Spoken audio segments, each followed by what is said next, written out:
I'm Amber Royer, author of the Chocolate Science Fiction Trilogy and the Bean to Bar Mysteries.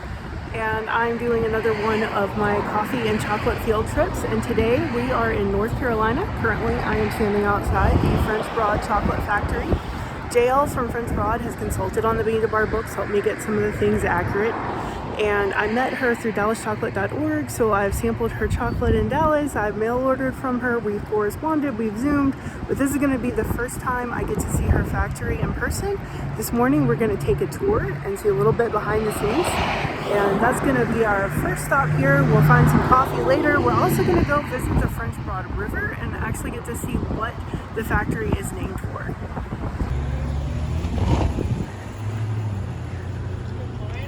Good morning. So like I said in the introduction, this is JL, and she has consulted on the Bean to Bar Mysteries. She's the one who helped me get those little details right. And here we are. It's the launch weekend for book 5.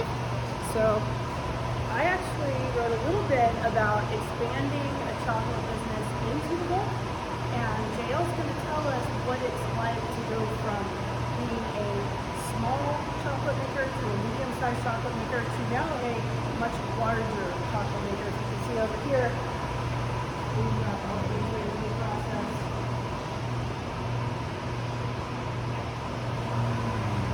So what are some of the challenges? Well, I think that our journey was a little bit different from a lot of chocolate makers who go from micro to small to medium. In that we started as a confectioner and dessert shop, so we were buying chocolate and making things with it, and as we became more and more deeply just knowing our values and knowing how we wanted to be connected with the source of our food, making our own chocolate became a necessary part of our growth.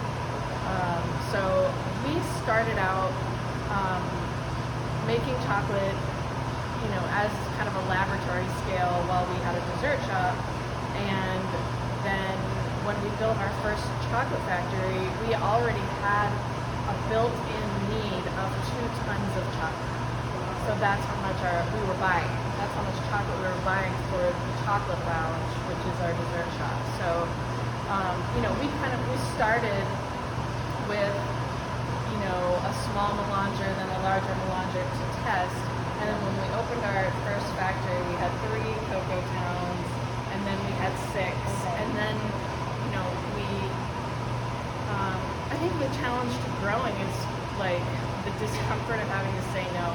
Someone wants to sell your chocolate, you're like, sorry, we're out.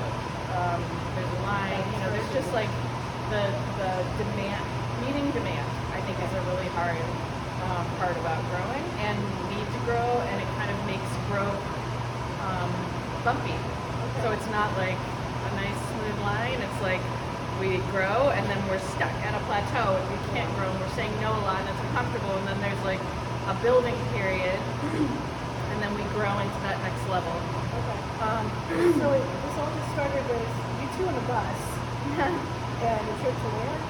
So Dan, who's the co-founder, and I, we bought a 40-foot school bus, converted it to an RV, and drove from Minnesota to Costa Rica. We lived there for 2 years. We had a restaurant called Bread and Chocolate, and had our first kid there. And then we got back on the bus after 2 years and drove to Asheville, and that was after a lot of consideration of where we wanted to move. Yeah. And this is a beautiful mountain town. You're getting to see in the Blue Ridge Mountains along the French Broad River, which is just right across the street. We're going to go see the French Broad River later and actually see the name of it. And we love that we can play outdoors. There's tons of hiking. There's lots of river sports, mountain biking. So we've moved here in 2006 and have been building and growing the business ever since. How many employees do you have now? We're around 100 now. Yeah, so we have, the first factory we built, we outgrew. And so the factory that we're in now, we opened at the end of 2018. So that was, 2016 was we hit our plateau. 2017 was, getting financing, making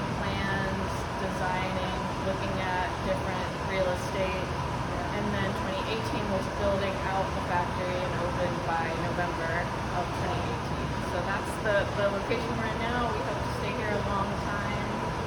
We built this as not only a place to build, to make more chocolate, but a place to make better chocolate with different equipment, which is another part of scaling, and to connect people to chocolate. So that's why we built the cafe, we built the classroom, we built the production facility with glass windows so that it's really transparent and people can see how their chocolate is made. I did work a little bit of that because we talked about it beforehand. I worked a little bit of it into the book where Felicity is opening up into the space next door. And so it's not on the scale of what we're seeing here, but she is going to have a glass off section where she can do demos, kind of like assembly line style. So they can show how chocolate goes from the bean to the bar. And JL does bean to bar to baked good to truffle to beverage. Tell me about this gelato place. Well, we have, we have the Chocolate Lounge, which is our dessert restaurant downtown, and there's a little boutique adjacent to that, just a little chocolate shop. And then we have this chocolate factory and cafe. And so, part of the dessert menu that we want to have is ice cream. And so we, of course, in our ethos of being makers, we make our own. We're sourcing local dairy and organic sugar and making our ice cream in a creamery, which is in another facility we have about 10 minutes drive from here. We have a warehouse distribution center where we ship all of our wholesale and online orders, and then a commissary kitchen where we're making ice cream, brownies, and some of our other items. We do it all. So I understand liquid truffle affogato. You're going to have to get this later. So when somebody as a home cook is going to look at the idea of making brownies or bread or whatever with bean-to-bar chocolate, what do they look for as far as flavor notes? Because with industrialized chocolate, that universal flavor of chocolate makes it easy for baking. But how do you adapt recipes? What would you suggest people do? Yeah, I think the first thing I would advise is bake with chocolate that you enjoy eating. So if you eat it out of the bag and it doesn't taste very good, Kind of like when you cook with wine. Yeah, exactly. You can't expect it to contribute good flavor to your cookie if you don't like to eat the chocolate. Yeah. And flavor profile is really personal. So, but there are some flavor profiles that don't mesh well with others. So we learned early on that our Peruvian chocolate, which is quite fruity and acidic, that we tried to make hot chocolate with it, and that was really not good because the sourness of the chocolate just kind of made it taste sour in a hot chocolate beverage. So that was an important learning, and that we do lean heavily into a chocolatey chocolate for a lot of uses, for custards, for things with dairy. So which one of your bars is the most definitively chocolate? Nicaragua. So the Nicaragua chocolate is it is really chocolatey. It's earthy. It's balanced, bittersweet. So we use it. It's our principal chocolate for our pastry kitchen. We use it in our brownies, our ice cream, our drinking chocolate. We sell bags of chocolate chips that are single origin Nicaragua. So we use that a lot. There's a lot of, it's fun to try chocolates that are bright and fruity and acidic, but there's a lot of instances where a chocolatey chocolate is the most appropriate. And another thing that comes up in the book, and also one of the writers we've been hanging out with this weekend, there are specific dietary needs that people have. So what products do you have or that you recommend people make with chocolate that would be vegan or dairy-free or gluten-free?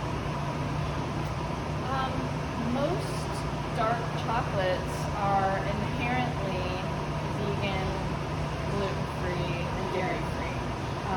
So you always read the label to be sure, but generally all of our dark chocolates are vegan, gluten-free, dairy-free.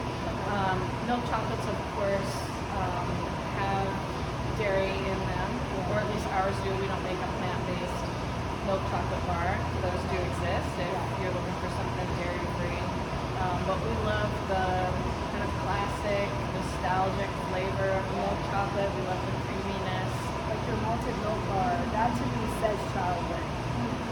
Yeah, our malted milk bar is, so it's got, organic dried milk powder. It has browned butter and a heritage malt that is made by a local malt house that serves the craft brewing industry here in Asheville and nationally.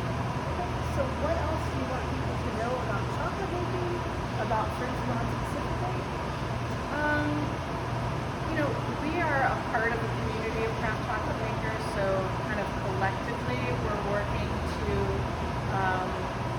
elevate chocolate from an industrial food to something that is crafted with intention, with expertise, with, honoring the place that cacao is coming from, the people who are working really hard to bring the cacao to us, to grow the cacao, to produce it. All of that work is a part of what we offer, and ultimately chocolate is about joy and celebration. So we're looking to create things that are beautiful, pure, delicious, and that allow people to express their care for one another and to treat themselves. And that's ultimately why we do what we do. Well, now we're going to get to see a little bit about the process as we go through the story. So we're in our classroom right now. This is where we start our tours of the chocolate factory. We do 3 tours every single day. So we talk about cacao, we talk about where it comes from, we talk about our company history, and just give people a primer about the inputs that go into making chocolate before we walk through the factory and learn about how it's made.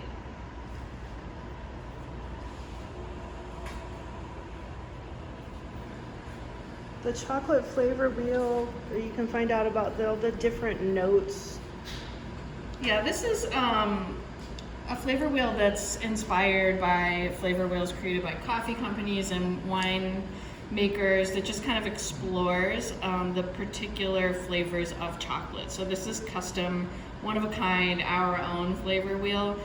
This is actually just a digital photo of a mural that we have that you'll see.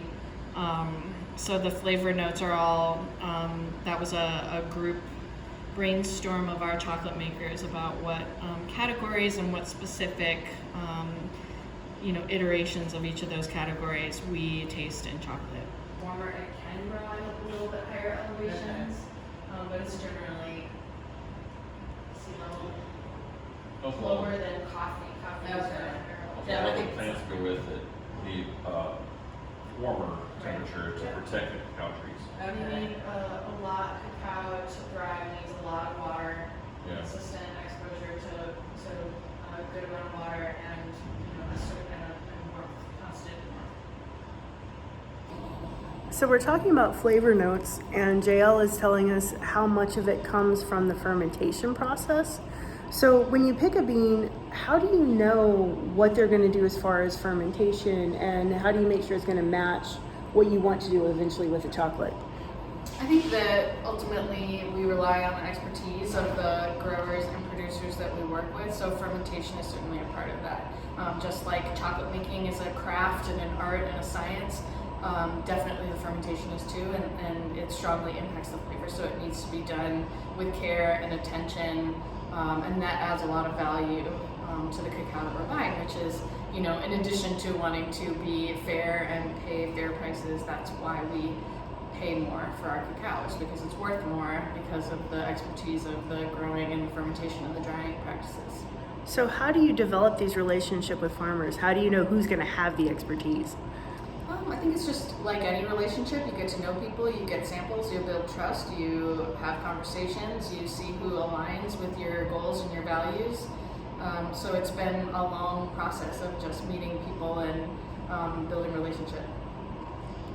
Just to kind of give an example, we're looking to build long-term relationships with our producers, growers, farmers, and that kind of led us into chocolate making. And so we're looking at our global producers and farmers in the same way that we do our local producers and farmers, which is that we want to have a meaningful connection. We want to share the story of the people and the places at the source of the food, and we want to have stable, long-term relationships with these folks so that we're kind of growing together. And as we grow our business, grow from 5 tons of chocolate to 50 tons of chocolate, we're incentivizing them financially by buying more of their cacao.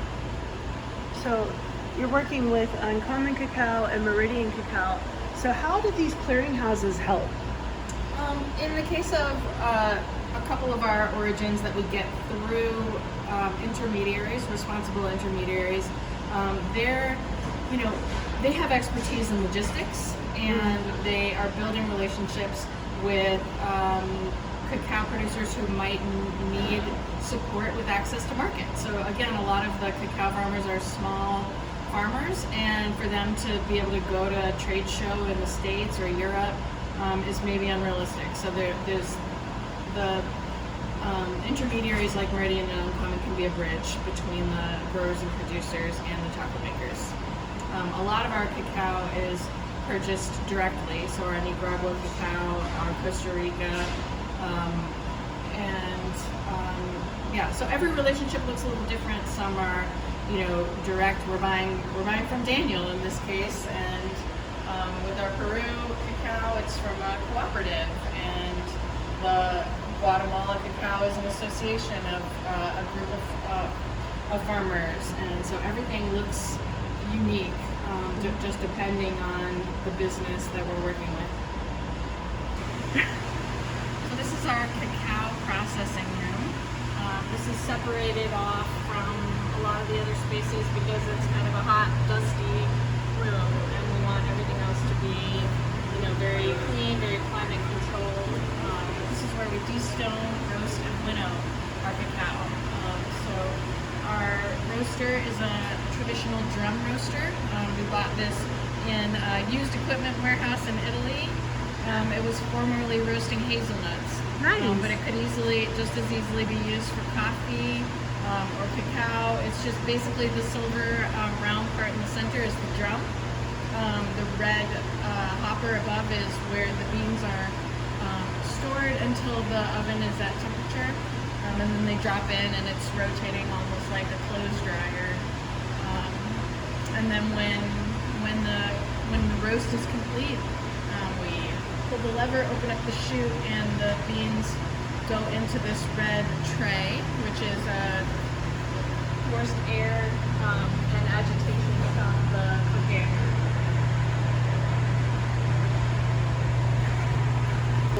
This machine in the center is our main winnower. We do have 2 different versions, but this will crack the beans, which basically leaves you with a mess of husk, which is the papery shell around the seed, and little bits of husk and little bits of seed, and we want to separate the husk out. So through agitation, screen separation, and vacuum, we're separating away that husk so that we can make chocolate with the byproduct of the cacao nib, which is just the broken up seed.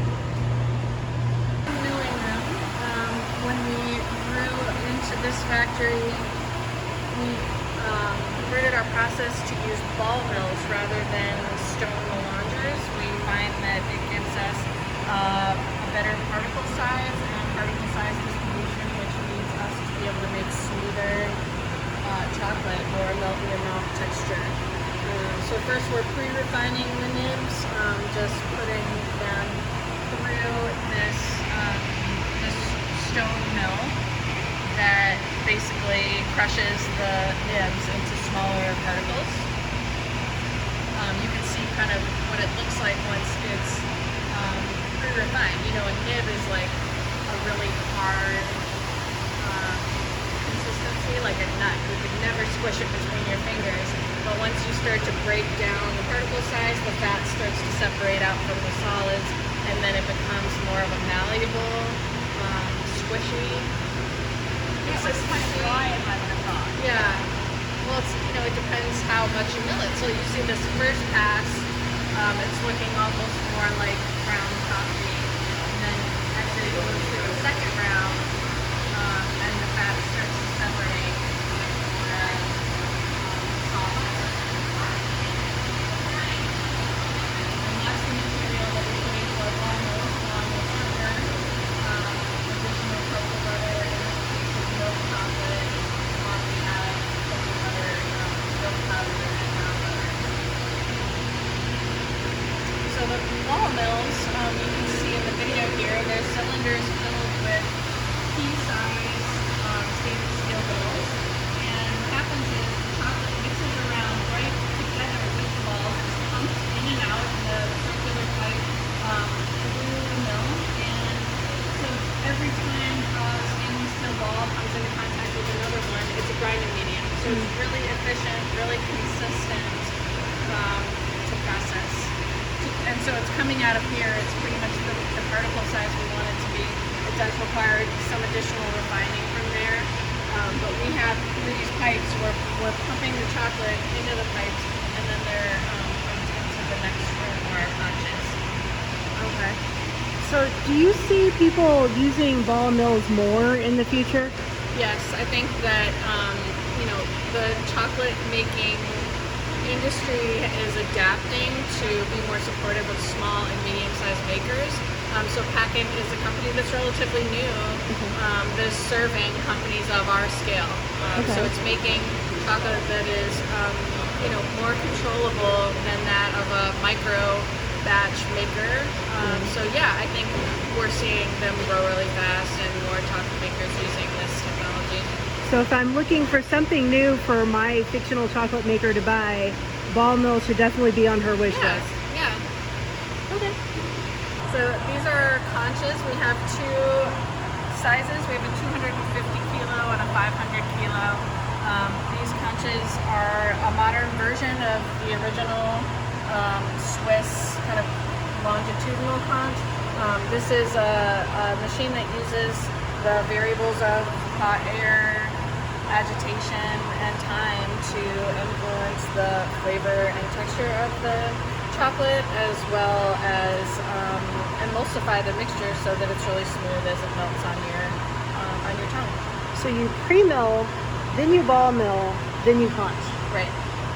So a lot of chocolate makers, that ball mill step is new, but some go straight from bean to conch, and then some pre-mill. A lot of the micro makers are using something like a cocoa tone, which is a stone melanger, and kind of conserve the purpose of milling and conching because it takes so long. It's kind of aerating and oxidizing off some of the unwanted acidity or astringency, and kind of can be an all-purpose machine. I think it's fascinating the way conching can actually change the flavor. And I've done some research where they're talking about the conching time needs to be stopped per batch depending on where you want it to be. Do you stop it when you taste what you want, or do you have to stop it before that? We stop it when the flavor is where we want it. So that's going to be different with every bean, every origin. Some beans we might need to let some acidity oxidize more than other beans that are more chocolatey in nature. So yeah, it's going to depend on the origin and the harvest. Okay. Cocoa Town that we started, and a lot of small chocolate makers start with, this is a stone grinder, so you can see actually two wheels here that come from the mill. Yeah. Those two wheels spin in opposite directions on a stone base, so every time the cacao gets caught between the wheel and the base, that's where the grinding is happening. We now use our Cocoa Town to make nut paste and to mill things other than our chocolate. You were the one that gave me the tip to write that into the book. Yeah, this is a design that's adapted from lentil grinding, which is why a lot of the companies that make these chocolate grinders have roots in India. So Cocoa Town, they also do the tabletop cacao equipment, and I wound up using that. Oh, look at that. But I wound up using that one in the third book when my character goes on a cruise ship to do tours. So when you do demos, do you ever take smaller versions of your equipment places? Yeah. It's fun to take a tabletop grinder to demonstrate grinding of nibs and to let people kind of taste, really freshly ground cacao. Yeah. Because it does change and like for the better, but it's fun to taste something that's more closely, related to its origin, cacao bean. This is our depositing line. This was a big investment when we built this factory in 2018. This is allowing us to automate the depositing process. On the other end of this is a depositing plate that is fed by a tempering machine that feeds tempered chocolate. It is deposited volumetrically, so it's squirting melted chocolate into a chocolate bar mold, or in this case, little tiny drops of chocolate go directly on the belt to make our chocolate chips. So these are our milk chocolate chips. I was wondering what this would go. Actually, if you kind of like bend down a little bit, you can see all the way to the edge where the chocolate. Oh wow! Every once in a while, will squirt out onto the belt. But what is happening in this white box? This is our cooling tunnel. So it's coming out of the depositing plate in its melted form, and as it comes through the tunnel, it is cooling and setting. And then once it's set, it's coming off the belt. You should do that. I could watch this all day. It is all I can do to just not pull out my camera and take a video every time. It still feels like, Willy Wonka Wonderland. Yeah. Machine that is feeding into the depositing line. We have different tempering machines with different chocolates to feed into that. So the chocolate chips are deposited directly on the belt. If we were making chocolate bars on this line, they would be deposited into a polycarbonate mold. They get chilled. The cooling tunnel, they need more time than this one trip allows, so the bars actually take a turn and go back through. And we designed that because we didn't have enough room to make one single long length of cooling tunnel, so there's kind of a two-way street in the tunnel, and then they're offloaded on the other side. That's one thing I love about craft chocolate makers is the problem-solving ability. Because I've talked to people who've done their own equipment from scratch. Yeah. This machine here looks really, unassuming, but that's our flow wrapper. So this allowed us to scale putting our bars in cello bags. We used to buy pre-made bags and then heat seal every single one individually. Oh, wow. This is like a part of craft that isn't important to craft. If there's something that we can do that helps us get more chocolate into more chocolate lovers' hands that doesn't take, creativity, intelligence, or discernment of a human, that's where we look for automation. Where we want to keep the human touches, in the decisions around roasting, the decisions around formulation, around conching. But something like packaging, we want to support our people to have less repetitive strain and to make their jobs, more utilizing their creativity and intelligence. Pile of boxes blocking everything else.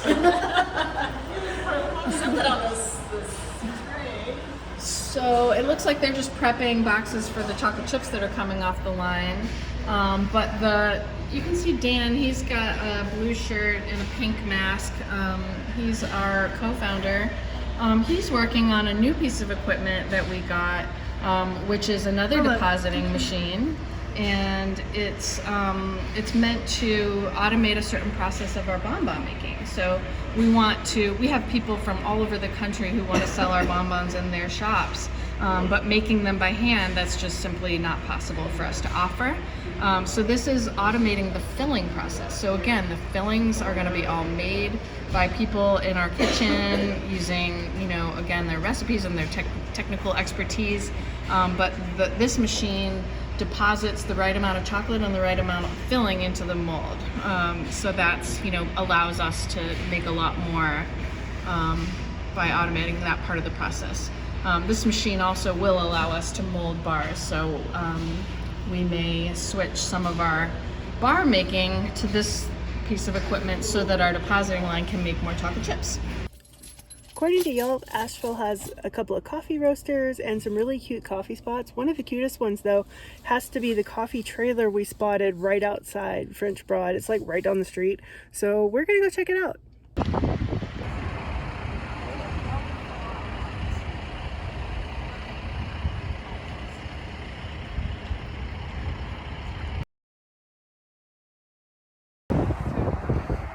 So here I have my cortado from Le Bon Cafe. Jake got a mocha and it's done with locally roasted coffee. I'll put the information on the coffee in the description below.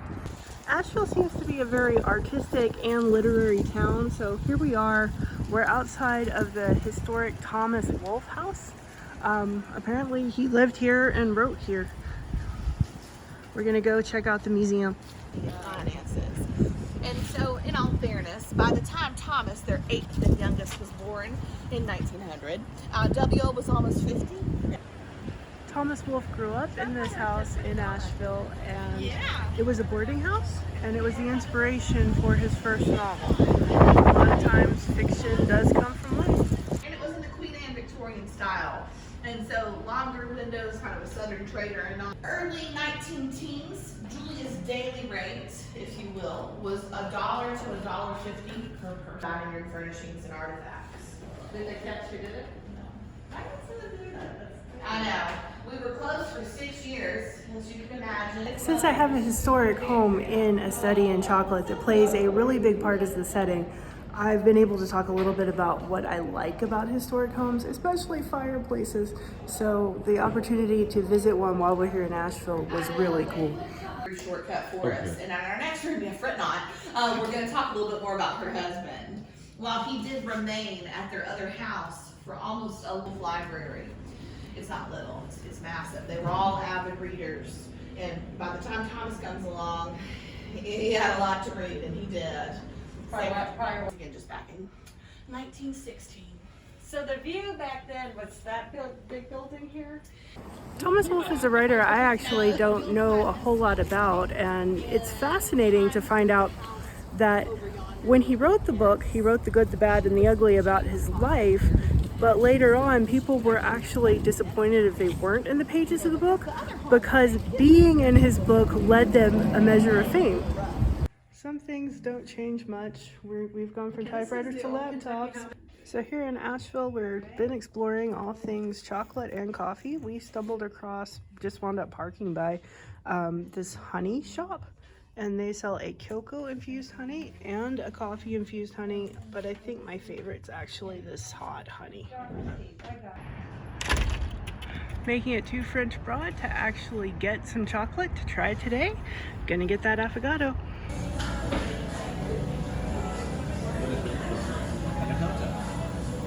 Say, well, I'm guaranteed 2 weeks a year, or 3 weeks a year, whatever you have to give me this off. We're gonna do one more coffee stop for this field trip. We're at Round Earth Coffee Roasters, and this will be my last caffeine in Asheville.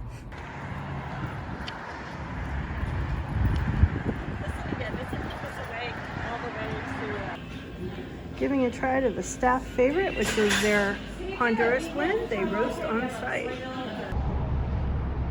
While we're here, we wanted to come and take a look at the French Broad River, which French Broad chocolate is named for. It's really pretty. I understand that when it's greener out, it's even more gorgeous.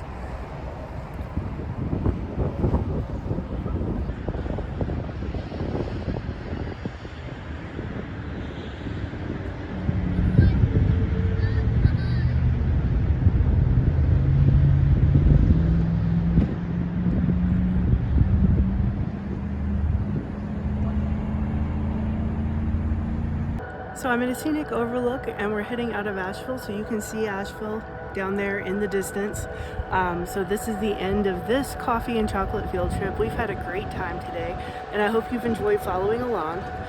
Once again, I want to thank Jake, who was hanging out in the car because it's very windy and very cold right here, but he'll be doing the video edit. And thank you all for joining in. We'll have all of the links in the description below, and